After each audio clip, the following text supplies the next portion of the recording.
आज बात करते हैं एक ऐसी यूनिवर्सिटी की जो कि ऑक्सफोर्ड यूनिवर्सिटी से भी 500 साल पुरानी है। मैं बात कर रही हूँ भारत के बिहार में स्थित नालंदा विश्वविद्यालय की। अगर नालंदा विश्वविद्यालय अभी भी जैसा था वैसे ही एग्जिस्ट करता तो इंडिया की जो सूरत है वो कुछ और होती।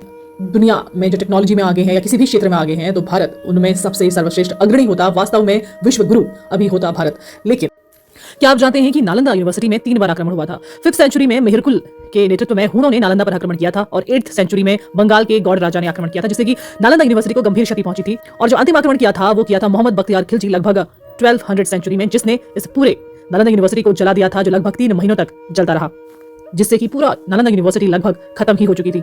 बख्तियार खिलजी कुतुबुद्दीन ऐबक का सेवक था। ऐसा माना जाता है कि बख्तियार खिलजी चाहता था कि नालंदा में मुस्लिम जो शिक्षा उसका प्रचार प्रसार हो। ऐसा ना होने पर उसने ये कदम उठाया और भारत का लगभग जो सबसे महत्वपूर्ण यूनिवर्सिटी थी, विश्वविद्यालय था, जो कि देशों विदेशों में फैल रहा था, जिसका ज्ञान उसको अंत में उसने नष्ट कर दिया।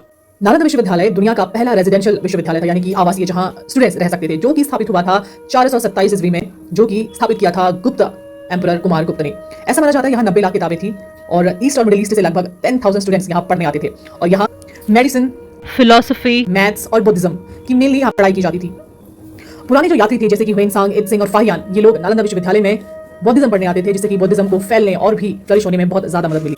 यूनेस्को ने 2016 में इसे विश्व धरोहर स्थल घोषित किया। 2006 में जब पूर्व राष्ट्रपति एपीजे अब्दुल कलाम ने विश्वविद्यालय के रिनोवेशन का प्रस्ताव रखा तो 2010 में नालंदा विश्वविद्यालय एक्ट पारित हुआ, जिससे कि 2014 में ये पुनः खुला 800 साल बाद।